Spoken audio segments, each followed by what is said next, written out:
dengan perubahan yang ada, kita perlu harus membekali diri, menolong anak-anak kita dengan pembelajaran praktis. Ya, ini adalah tema kita. Apa sih pembelajaran praktis itu? Nah, pembelajaran praktis itu adalah pembelajaran yang mudah, ya, mudah, tidak menyulitkan, tetapi juga adalah pembelajaran itu bisa menyenangkan.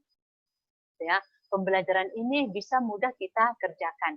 Jadi pembelajaran praktis itu adalah pembelajaran praktek, bukan teori. Ya, jadi pembelajaran praktek bukan teori. Nah, ini adalah pembelajaran yang bisa dikerjakan oleh anak-anak kita di rumah, ya, supaya sekalipun mereka ada di rumah, mereka tetap bisa belajar. Nah, kenapa pembelajaran praktis itu perlu? Nah, sekarang kan kita situasinya tidak belajar di sekolah, ya, toh, tidak belajar di rumah. Nah, lalu kondisi anak-anak kita di desa mungkin juga sulit untuk jaringan, gitu ya, sulit untuk kita bisa berkomunikasi dengan mereka lewat HP karena mereka tidak punya HP Android. Nah, ada juga kendala yang lain karena mereka terbatas dalam paket data, pulsa. Nah, jadi apakah dengan situasi ini kita harus berhenti belajar? Apakah dengan situasi ini kemudian kita tidak lagi melakukan pembelajaran dengan anak-anak FC yang ada di rumah? Nah, jadi oleh karena itu teman-teman, pembelajaran praktis ini bisa menjadi bagian atau alternatif untuk nanti menolong anak-anak FC belajar di rumah, ya. Satu sisi juga seperti kemarinnya ini karena sudah kenaikan kelas, mungkin tugas-tugasnya sudah mulai sedikit. Tapi kemarin kan tugas dari sekolah itu banyak sekali, sehingga banyak sekali keluhan-keluhan di mana para anak-anak sudah bilang, aduh, romantis mereka berdua itu. kami repot, gitu. Bahkan orang tua juga direpotkan. Nah, karena apa?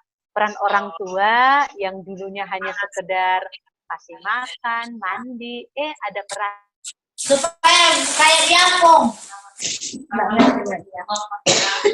Iya, sudah berdasar dia itu.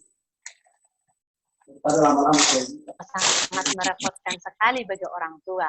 Nah, oleh karena itu teman-teman, oleh karena kondisi daripada anak-anak ini di rumah ini, ya, kita nggak bisa, kita tidak bisa langsung berhadapan dengan mereka, tetapi mereka harus terus kita bimbing, mereka harus terus kita arahkan. Oleh karena itu teman-teman, nanti pembelajaran praktis ini akan diharapkan tidak memberatkan daripada anak-anak yang ada, tetapi mereka terus bisa belajar. Nah, jadi komunikasi kita terjalin, nilai-nilai terus tertanamkan, anak bisa mengimplementasikan apa yang menjadi ilmu atau pembelajaran yang kita berikan, lalu melatih anak juga belajar mandiri, dan kemudian juga menolong anak untuk bertumbuh dan berkembang. Nah, kenapa ini menjadi pembelajaran yang saya katakan tadi perlu untuk disampaikan ya kepada teman-teman kita, ya, kepada anak-anak yang kita layani? Ini karena kita sebagai guru-guru pesat harus terus bertanggung jawab, gitu ya, harus terus bertanggung jawab untuk bagaimana supaya anak-anak yang sudah tergabung di TK kita dan yang tergabung di FC kita, mereka tetap bisa tercover pembelajarannya. Nah, oleh karena itu kita harus tetap melakukan pembelajaran walaupun kita tidak langsung datang kepada mereka atau berhadapan muka dengan mereka, gitu ya. Nah, oke, teman-teman, jadi hal apa lagi yang bisa kita lakukan untuk yang selanjutnya, ya, yang harus kita lakukan? Kita perlu belajar dari ada satu sekolah sebuah negara yang namanya negara Finlandia. Nah, negara Finlandia ini terkenal dengan pendidikan nomor 1 terbaik di dunia. Nah, kenapa mereka nomor 1 terbaik di dunia? Padahal dari semua negara yang ada di dunia ini, negara Finlandia adalah negara yang jumlah harinya itu paling sedikit sekolah. Jumlah jamnya juga paling sedikit sekolah. Tapi kenapa mereka kemudian menjadi negara nomor 1 terbaik pendidikannya di dunia? Karena mereka di dalam pembelajaran itu mereka lebih mengutamakan perkembangan anak, mengembangkan anak sesuai dengan potensinya, ya. Jadi mereka tidak ada, kalau usia TK, SD itu sampai SMP mereka tidak ada yang namanya ujian, gitu ya.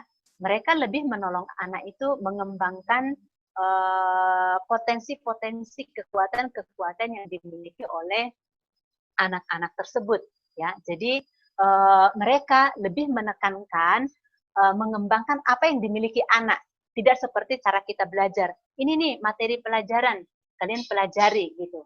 Nah, tetapi kalau pembelajaran di Finlandia itu adalah mereka melihat kekuatan anak di mana, lalu mereka akan arahkan. Contohnya kalau si anak ini lebih menyukai seni, maka mereka akan menyediakan sarana-sarana yang mendukung untuk seni. Mereka tidak akan sediakan di sana yang untuk namanya seperti kayak olahraga. Mereka tidak akan siapkan di sana yang mungkin secara banyak matematika, tetapi ya bagian seni dia sediakan alat-alat musik, ya dia sediakan hal-hal yang berkaitan dengan itu. Jadi anak itu dibimbing, diarahkan sesuai dengan kekuatan yang sudah ditemukan. Kalau anak ini memang kekuatannya dilihat adalah dalam segi matematika, maka mereka akan sediakan fasilitas-fasilitas yang berkaitan dengan itu, gitu ya. Nah, sehingga masing-masing anak itu akan terarah sesuai dengan kekuatan yang ada di dalam dirinya. Nah, sebenarnya proses pembelajaran inilah yang sekarang ini sedang kita jalankan di Pesat melalui pembelajaran BCCT yang ada untuk kita bisa menemukan kekuatan-kekuatan anak melalui pembelajaran-pembelajaran sentra yang ada. Supaya ketika nanti kita mulai melihat kekuatan anak yang ada, kita akan arahkan mereka di sisi itu. Nah, jadi kayak visi Pesat sekarang itu adalah menolong anak supaya mereka bisa mencapai puncak potensinya. Itu ada sebenarnya pembelajaran yang sangat-sangat cocok dengan situasi yang ada sekarang ini. Ya, itu adalah proses pembelajaran yang sangat sesuai dengan situasi sekarang ini, di mana anak-anak kita arahkan dengan kekuatan yang dia miliki, karena masing-masing anak itu sudah memiliki potensi di dalam dirinya yang Tuhan sudah taruh, dan itu perlu kita kembangkan, itu yang perlu kita gali, sehingga dia mencapai tahap maksimal, dan itulah yang nanti akan membawa itu sampai kepada puncak hidupnya, di mana dia berhasil melalui potensi yang dia miliki itu. Nah, jadi teman-teman yang dikasihi oleh Tuhan, bagaimana kita guru-guru yang ada di Pesat ini, sebagaimana yang sudah dicanangkan melalui visi, misi yang ada di Pesat ini, menolong anak-anak itu bisa berkembang di dalam potensi yang mereka miliki. Nah, jadi Bapak dan Ibu yang kekasih dalam nama Tuhan, ini adalah bagian kita, ini adalah peran kita, supaya di dalam kita menolong anak-anak FC yang ada, ya kita mulai sudah berubah pola, cara yang kita mulai lakukan di dalam menolong mereka, di dalam mendidik mereka. Nah, jadi pembelajaran-pembelajaran praktis yang akan kita lakukan bagi anak-anak TK yang ada beberapa yang saya cantumkan, nanti teman-teman itu bisa mencari lagi hal-hal yang lain, tetapi ini adalah bisa menolong kita, bisa menolong teman-teman untuk pembelajaran ini bisa dilakukan. Menolong anak-anak bisa bertumbuh, bisa berkembang di dalam nilai-nilai yang ada. Ya. Nah, jadi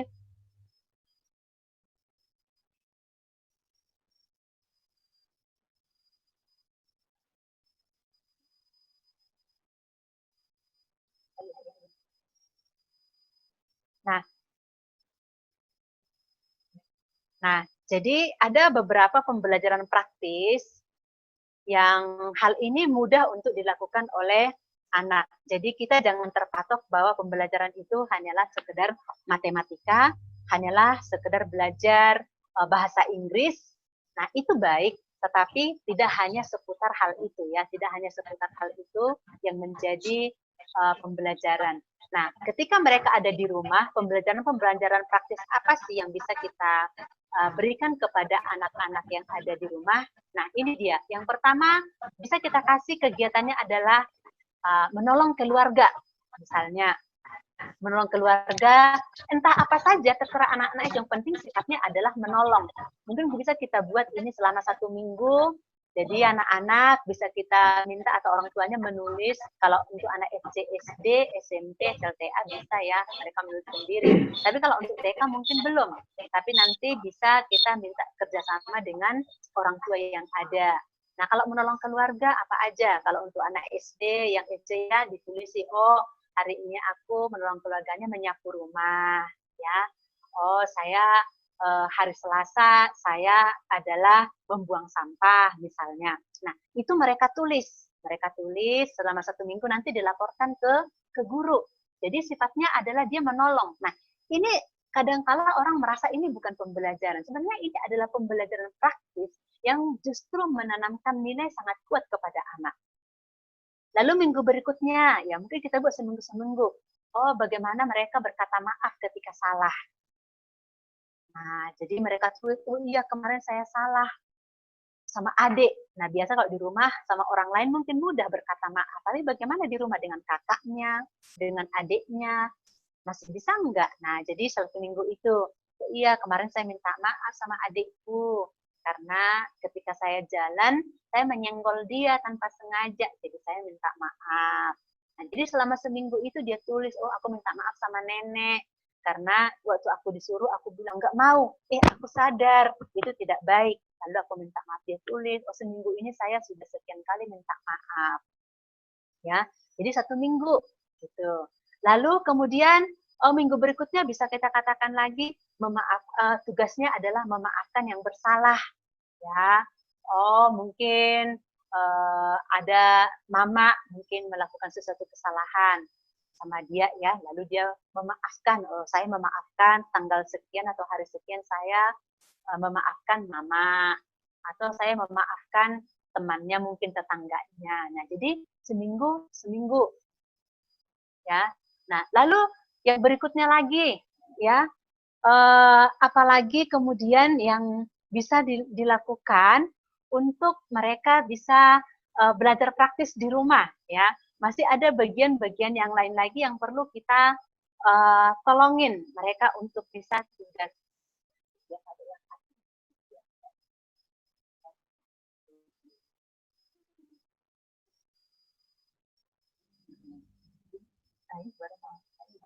Ya. Nah, lalu bisa tugas berikutnya kita katakan adalah berbuat baik kepada siapa saja. Ya, mungkin minggu berikutnya. Berbuat baik ini kan macam-macam. Ya, bisa saja dia menyimpan piring yang berserakan. Ya, dia tulis, saya menyimpan piring. Lalu yang kedua, oh mama saya minta diurut. Oh, dia ngurut. Ya, jadi 1 minggu itu kebaikan-kebaikan apa saja yang dia lakukan, dia tulis. Nah, itu pembelajaran praktis, teman-teman. Lalu, itu 1 minggu selesai dikumpul tugasnya. Ya. Lalu mengucapkan terima kasih. Nah, bisa nggak dia mengucapkan terima kasih ke siapa saja? Oh, misalnya mengucapkan terima kasih karena oh aku dibelikan jajanan sama mama. Biasanya anak-anak merasa bahwa itu udah kewajiban orang tua. Dia nggak pernah lagi merasa perlu mengucapkan terima kasih. Nah, tapi kita melatih mereka, walaupun itu orang tua, tetap harus mengucapkan terima kasih. Wah, minggu ini mamanya belikan es krim. Oh, ada es krim nggak ya di desa ya? Atau mungkin bukan es krim, dia kerupuk mungkin atau permen lah ya. Nah, dia bilang, oh terima kasih. Dia tulis, oh hari Senin tanggal 6 bulan Juni, saya mau mengucapkan terima kasih sama tante. Karena apa? Saya dibelikan permen. Lalu besoknya ada pamannya datang, kasih uang sama dia. Oh, dia juga tulis hari Selasa tanggal 3, aku mengucapkan terima kasih sama paman karena aku dikasih uang. Nah, Jadi hal-hal yang lain lagi. Nah, jadi ini sifatnya praktis-praktis sekali, teman-teman. Nah, mungkin seminggu. Lalu ada menyelesaikan tugas tepat waktu. Ada tugas mungkin di rumah yang dikasih, yang dari sekolah itu. Nah, apa yang dia bisa kerjakan tepat waktu? Oh, yang pertama, tugasku untuk bahasa Indonesia. Atau tugas dari FC, apalagi yang ada dari FC, aku bisa selesaikan tepat waktu. Nah, itu juga baik. Nah, apalagi yang bisa? Lebih dulu menyapa orang lain. Oh, sama ketemu teman, waktu kuliah temanku lewat di depan rumah, aku langsung sapa dia. Hey Joni, kamu mau kemana? Mampir di rumahku. Nah, jadi dia selalu mendahulukan diri untuk menyapa orang lain. Nah, ini mungkin 1 minggu untuk dilakukan. Nah, jadi yang tadi itu semua teman-teman bisa dilakukan seminggu-seminggu atau beberapa hari gitu. Lalu pembelajaran praktis apa lagi? Berbagi apa yang dia miliki, ya. Contohnya dia punya makanan, dia mau berbagi kepada adiknya atau kepada tetangganya atau mungkin kepada keluarga yang lain yang ada sama dengan dia. Itu bisa makanan, bisa juga, wah aku ini punya mainan ada 3, aku bagi deh dengan yang lain karena dia ingin berbagi, latihan berbagi. Oh, dia kasih mainannya ke temannya. Ya, atau berbaginya itu dengan cara bermain bersama. Itu juga bisa namanya berbagi. Nah, jadi hal ini tidak sulit dilakukan, tetapi anak sedang belajar nilai-nilai berbagi itu seperti apa. Nah, lalu pembelajaran yang lain yang bisa kita kasih adalah memberi kata motivasi. Nah, seperti apa? Ya, mungkin memotivasi adiknya, memotivasi teman-temannya. Ya, jadi kata-kata. Nah, dia tulis, hari ini aku memberi kata motivasi sama adik. Contohnya adiknya sudah males, nggak mau lagi ngerjain tugas yang dikasih oleh guru atau yang dikasih oleh guru FC gitu ya. Nah, dia kasih motivasi, ayo dek, kamu pasti bisa. Nah, itu kata-kata motivasi yang diberikan. Atau bilang, kamu itu hebat loh, kamu bisa buat ini, yang lain belum tentu bisa, atau saya aja nggak bisa, kamu bisa melakukan itu. Nah, jadi dia memberi kata-kata motivasi. Bahkan ke orang tua juga boleh. Contohnya mamanya sakit. Nah, bisa dia kasih, Mak, ayo tetap semangat, Mak, berdoa sama Tuhan. Pasti Tuhan sembuhkan. Nah, jadi kita melatih mereka bisa memberikan motivasi kepada siapa saja. Nah, sekalipun mereka masih anak-anak, karena mereka mulai bisa bertumbuh menjadi berkat dengan mereka memberikan motivasi. Lalu memberi pujian. Nah, kalau tadi motivasi, yang ini sifatnya adalah pujian, ya. Wah, mamanya contohnya masak, ayo latihan memberi pujian. Mak, terima kasih, Wi, enak sekali loh ikan asinnya. Nah, walaupun ikan asin enak juga, pada seneng toh makan ikan asin ya. Susah loh di Jawa ini ikan asin susah. Mungkin kalau di tempatnya teman-teman itu ikan asin banyak, tapi kalau di Jawa sini susah banget cari ikan asin. Mahal juga. Nah, jadi anak-anak itu kita latih memberi pujian untuk mama, untuk bapak. Nah, mungkin kalau mamanya rebonding rambutnya, bilang, wah mama sekarang cantik sekali, rambutnya sudah di rebonding gitu ya. Enggak apa-apa, itu adalah bagian-bagian di mana anak bisa menghargai kelebihan-kelebihan orang lain. Tidak hanya ingin lebih dari yang lain, tapi juga belajar menghargai kelebihan orang lain. Mungkin bapaknya baru pangkas, wah bapak sekarang tambah keren deh setelah rambutnya dipotong. Nah, mungkin dulu-dulu bagi mereka itu tidak biasa, tapi sekarang kita latih. Karena apa? Ketika pujian diberi, biasanya orang yang menerima pujian itu akan ada rasa bahagia. Kalau pujian itu tepat pada waktunya. Ya. Jadi anak-anak kita latih mereka memberi pujian, baik kepada temannya, mungkin temannya juara, beri pujian, wah memang kamu hebat, kamu juara. Ya, berharap supaya nanti di tahun depan kamu juara lagi. Jadi mereka menghargai kelebihan orang lain, mereka bisa juga menghargai keberhasilan orang lain. Nah, itu adalah sifat yang terpuji melalui pembelajaran praktis yang bisa kita ajarkan kepada mereka. Pujian kepada adiknya juga, wah mungkin adiknya hanya membuang kulit permennya sendiri bisa dipuji. Wah, Dek, kamu sekarang hebat, sudah membuang sampah ke tempatnya. Nah, itu sederhana sekali. Mungkin bagi orang itu tidak ada nilainya, tapi di dalam sebuah nilai-nilai kehidupan, membuang sampah pada tempatnya, itu adalah satu perilaku yang sangat terpuji, yang perlu dipuji supaya nanti orang itu bisa mengulanginya kembali. Ya, lalu membuat kartu ucapan. Wah, apalagi kalau dia tahu mamanya ulang tahun, adiknya buat kartu ucapan ya. Selamat ulang tahun Mama. Ya, atau selamat ulang tahun Adik. Nah, bisa memberikan kartu-kartu ucapan itu. Ya, mungkin dibuat kartu-kartu sederhana ya, tidak harus barang-barang yang mahal. Dari karton-karton yang ada di rumah itu mereka bisa membuat kartu ucapan. Nah, pembelajaran praktis apa lagi? Nah, mungkin ini membaca Alkitab itu tapi untuk orang Kristen ya. Bagi teman-teman yang tidak orang Kristen, mungkin jangan ya, berarti dengan kitab suci yang mereka miliki. Yuk membaca 2 ayat ya. 2 ayat saja satu hari. Hari Senin ayatnya apa? Nah, ditulis aja ayatnya. Nanti setelah hari Sabtu dikumpul. Wah, kita kasih pujian. Kamu memang hebat. Mereka sudah membaca 12 ayat dalam 1 minggu. Luar biasa kan teman-teman? Kalau anak-anak itu kemudian sudah mereka membaca ayat Alkitab. Nah, ini adalah hal yang sangat baik. Lalu, apalagi pembelajaran praktis? Seminggu berikutnya kita kasih adalah berdoa. Apa yang didoakan? Mungkin minggu ini mereka buat doa buat teman aja dulu. 1 hari 1 kali. Entah 2 menit. Entah 3 menit. Entah pagi, siang, dan malam terserah mereka. Jadi, 1 minggu ini pembelajaran di rumah adalah berdoa buat teman. Mungkin minggu berikutnya lagi, setelah diselingi dengan kegiatan lain, berdoa untuk keluarga. Keluarga itu bisa mama, bapak, nenek, kakek, adik.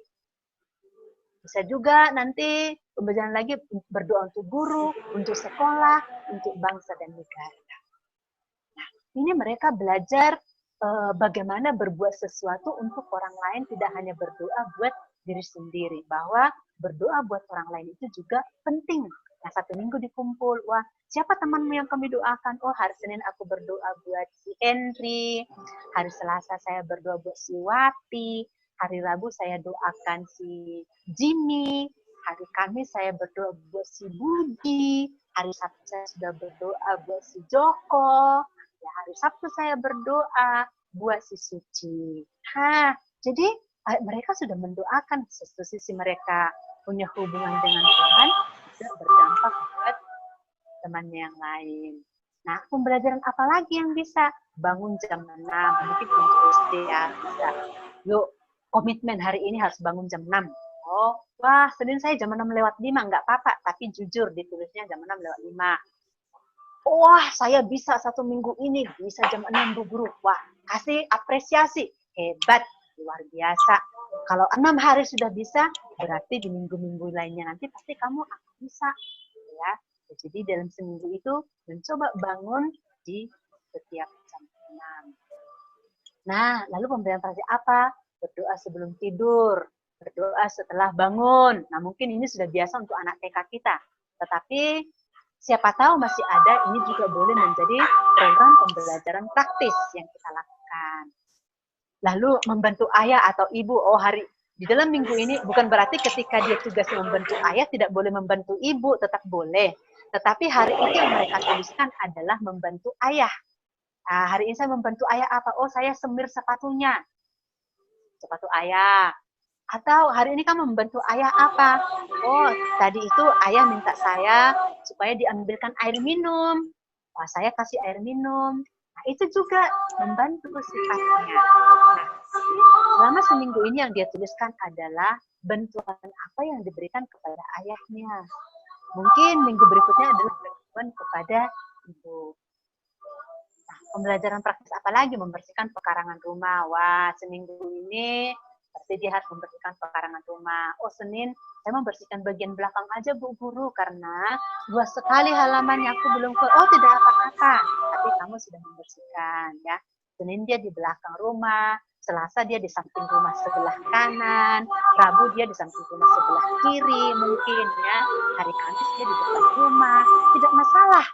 Yang penting dia adalah membersihkan bagian pekarangan rumah selama 1 minggu. Nanti dia laporin, Bu, ini loh laporan saya sudah membersihkan. Nah, hebat kan? Lalu pembelajaran yang lain, perhatikan lemari pakaian. Ya, selama ini mungkin tidak pernah anak itu, tapi karena kita kasih pekerjaan, tugas itu, mereka mencoba merapikan. Merapikan semampu mereka, tidak serapi seperti yang mungkin rapinya kita. Yaitu ya untuk anak lah ya. Nah, seminggu itu mereka selalu merapikan. Nah, lalu menyapu rumah. Nah, selama ini mungkin mereka tidak pernah nyapu rumah. Nah, kita kasih pekerjaan menyapu rumah seminggu. Mereka kerjanya adalah untuk tugas FC-nya adalah menyapu rumah. Lalu menyapu halaman, mungkin setiap hari. Apalagi membuang sampah pada tempatnya, ya, menyapu rumah setiap pagi, izin jika meninggalkan rumah. Nah, itu bagian-bagian yang kita kasih. Nah, hal lain yang tidak kalah penting juga bisa kita kasih adalah mungkin kalau mereka ada HP Android, kasih video singkat. Ya, ada video singkat bagi yang punya HP, supaya apa? Mereka bisa belajar dari video itu, lalu kemudian mereka, kalau yang sudah bisa menulis, minta, kamu belajar apa ya dari video itu? Nah, ini adalah kreatif kegiatan yang lain yang bisa kita berikan kepada anak-anak itu. Lalu lomba foto dengan gaya. Nah, kita minta mereka berfoto. Ayo foto yuk, nanti gaya siapa yang paling bagus, dapat sesuatu nih dari ibu guru, gitu ya. Dan mereka membuat foto dengan gaya mereka. Selfie-selfie sekarang kan sudah bisa ya. Nah, lalu hal apa lagi yang bisa kita lakukan kepada mereka?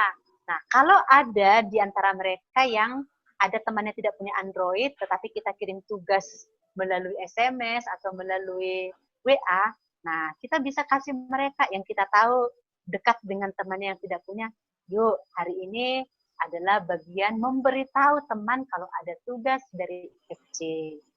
Nah, itu bisa juga. Nah, lalu siapa tahu ada dari antara mereka yang nantinya adalah calon-calon penulis atau bakat-bakat penulis. Nah, bisa kita kasih, yuk membuat karangan pengalaman dalam 1 minggu. Apa sih pengalaman mereka dalam 1 minggu di rumah? Ya. Itu bisa juga. Nanti jangan-jangan kita, wah ini sepertinya ini bagus nih. Ini ternyata punya bakat menulis ini. Bisa kita lihat di situ. Lalu bisa juga seminggu berikutnya kita buat juga. Oh, hari ini aku senang sekali karena apa? Ya, karena kami potong ayam. Biasa kalau di desa bisa begitu ya. Oh, lauk kami lauk ayam, kami potong ayam, jadi aku senang hari ini. Oh, besok perasaanmu bagaimana? Oh, mungkin dia akan tulis, saya perasaannya sedih. Kenapa kamu sedih? Oh, karena mainanku patah, jadi aku sedih. Nah, jadi mereka menuliskan perasaan, bisa senang atau setiap perasaan yang mereka alami, atau bisa juga minggu ini hanya yang senang saja, minggu depannya lagi perasaan sedih, gitu ya. Nah, bisa seperti itu. Lalu membuat tulisan pengalaman selama belajar di rumah. Ini selama masa pandemi ini, kira-kira bagaimana pengalaman mereka dengan pembelajaran di rumah. Nah, ini bisa menjadi bahan evaluasi bagi kita, apakah itu sudah pembelajaran menyenangkan atau tidak. Ya, bisa juga kita kasih menggambar bebas. Ya, terserah mereka mau gambar apa. Lalu membuat kreativitas bebas. Bisa juga dengan tema tertentu, bisa memang betul-betul bebas. Gitu ya. Nah, lalu hal-hal apa yang membuat dia senang minggu ini? Bisa juga ya ditulis, oh yang membuat aku senang hari minggu ini, ya tugasku selesai. Oh, aku naik kelas, mungkin ya minggu nanti ya. Oh, aku naik kelas, aku senang. Oh, minggu ini aku senang, kenapa? Oh, aku dapat kiriman dari tante yang saat ini kerja di Jakarta atau hal-hal yang lain. Ya, dan bisa mendaftarkan hal apa yang membuatnya sedih. Nah, ini masih pembelajaran yang lain juga bisa kita buat. Kamu ingin melakukan apa minggu ini? Ya, atau kamu mau ingin melakukan apa minggu ini? Terserah dia memilih apa. Oh, aku minggu ini maunya ini aja, Kak. Saya mau belajar nyanyi saja minggu ini. Ya sudah, kamu hari ini berarti dalam minggu ini kamu belajar lagu. Jangan yang satu, oh aku enggak, Kak. Aku maunya aja main olahraga mungkin. Nah, jadi kita kasih kesempatan di minggu ini mereka memilih bebas mau belajar apa. Ya, jadi terserah mereka mau belajar apa. Tetapi di akhir minggu nanti mereka menyampaikan ke kita apa yang mereka pelajari selama seminggu itu. Nah, bisa juga kita kasih pembelajaran menghargai makanan, tidak membuang makanan. Ya. Lalu bisa juga pembelajaran melakukan hal yang selama ini belum pernah dilakukan. Jadi dipikir, apa yang belum pernah kulakukan ya? Nah, kemarin ada anak yang selama ini belum pernah dilakukan adalah tidak pernah melipat selimutnya. Nah, jadi dikasih, oh selama ini saya belum pernah melipat selimut saya, berarti minggu ini saya akan belajar selalu melipat selimut setelah bangun pagi. Nah, ternyata itu bisa. Nah, bisa juga dengan mengurangi penggunaan jam HP, karena banyak anak-anak sekarang senangnya HP, lalu dalam minggu ini dia belajar akan mengurangi penggunaan HP. Kalau kemarin mungkin sampai 2 jam, berarti saya menguranginya selama seminggu ini saya cukup 1 jam saja.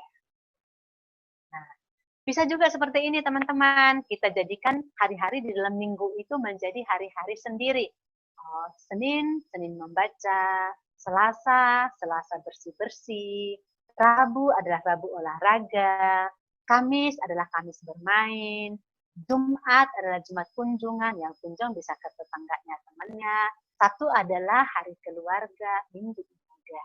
Nah, jadi ini pembelajaran-pembelajaran praktis yang di dalamnya mengandung nilai ya teman-teman. Jadi mereka belajar bagaimana di dalam hidup mereka mempraktekkan langsung pembelajaran itu, tetapi memiliki nah pembelajaran beginilah yang tadi saya katakan itu dikerjakan di Finlandia itu, sehingga orang mengakui bahwa hasil daripada anak yang mereka didik itu dan bahkan pendidikan mereka menjadi pendidikan yang terbaik di dunia. Nah, jadi tidak hanya melulu matematika, tidak hanya melulu pembelajaran secara kognitif, karena pembelajaran yang seimbang itu harus mencapai 3 ranah, yaitu ranah kognitif, pengetahuan, yang kedua adalah psikomotor, bagaimana dia terampil melakukan apa yang dia tahu, yang ketiga adalah ranah afektif, yaitu ranah pembaharuan sikap. Nah, jadi 3 hal ini harus dialami seorang yang namanya belajar.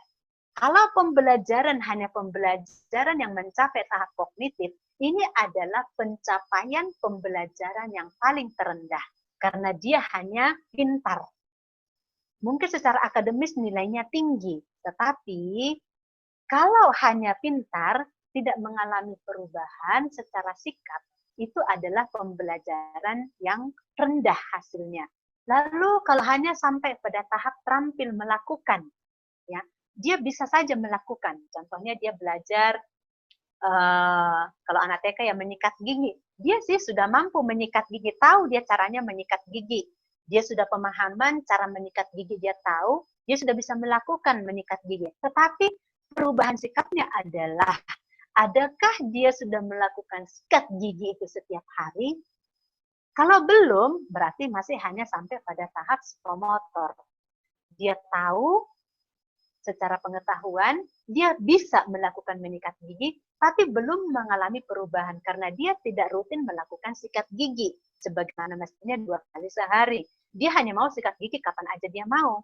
Nah, tapi pembelajaran yang baik, yang benar-benar berhasil adalah pembelajaran yang mencapai pada afeksi, perubahan perilaku. Dia sudah tahu bahwa menyikat gigi itu baik, cara menyikat gigi dia tahu secara teori. Lalu yang kedua, dia sudah tahu cara menyikat gigi dengan benar, pakai odol, ya, lalu disikat kanan kiri, atas bawah, kanan dan kiri, disikat, dia sudah tahu cara itu. Yang ketiga adalah dia benar-benar melakukannya dalam 1 hari itu 2 kali, pagi dan siang. Itu berarti adalah perubahan pola hidup, sikap. Kalau sudah sampai ke ranah 3 ranah ini, barulah dikatakan pendidikan itu berhasil. Nah, jadi pembelajaran-pembelajaran praktis yang saya sampaikan hari ini adalah pembelajaran yang mengandung nilai yang membawa perubahan hidup pada anak-anak yang kita didik. Waktu saya kuliah di S2 lalu itu, ada dosen saya yang berkata bahwa kalau pendidikan itu tidak membawa perubahan karakter, maka kita sedang mempersiapkan penjahat-penjahat profesional di masa depan.